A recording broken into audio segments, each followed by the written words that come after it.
Yo, what's up mga kaibigan? Nalina tayo magkwentuhan. Sa isang interview ay sinabi ni Coach JJ Redick na wala silang pinipili na pwesto. Ang gusto lang nga nila ay ang manalo ng mga games at maabot ang highest possible ranking para sa home court advantage pagdating ng playoffs. Well, kung titingnan natin ang standings ay sobrang dikit lang nga nila sa Denver Nuggets. Dahil sa back-to-back loss ng Nuggets ay may 30 losses na ito at bumagsak na din sila mga kaibigan sa 4th seed. Habang may 29 losses ang Lakers para sa 3rd seed ng West. Ang 2nd seed Houston Rockets naman ay may 27 losses sa ngayon. So 2 game pa nga ang agwat nito sa kanila.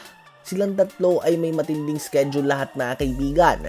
Ganun pa man posibleng Houston Rockets nga ang may pinakamahirap na schedule. Sila ay may 5 games na lamang na natitira at ito ay laban sa OKC Thunder, Golden State Warriors, Los Angeles Clippers, Los Angeles Lakers at Denver Nuggets. Napakatinding schedule nga niyan mga kaibigan. Kung hindi mag-aayos ang Rockets ng kanilang performance, easily pwede silang ma-0-5 mga kaibigan sa schedule na ito. Kaya naman sa ngayon ay bukas pa talaga ang pinto para sa number 2 seed para sa Denver Nuggets mga kaibigan at Los Angeles Lakers. At pati na din Golden State Warriors kung magagawa nilang maging undefeated sa remaining games sila at matalo naman ang Rockets sa lahat ng remaining games sila.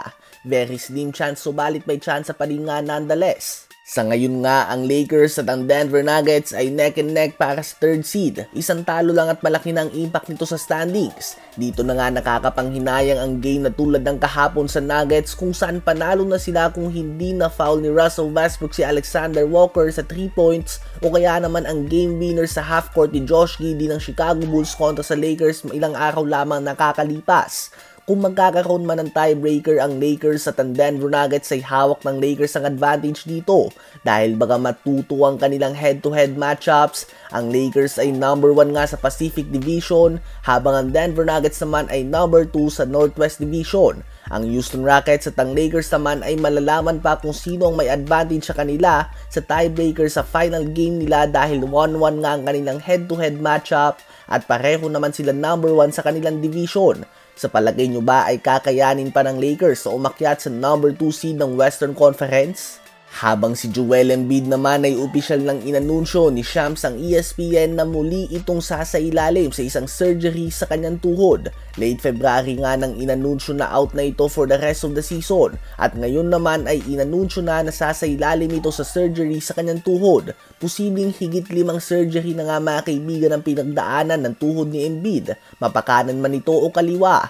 Definitely not a good sign para sa kanya lalo na't hindi pa nga siya nakakaabot kahit sa conference finals man lang.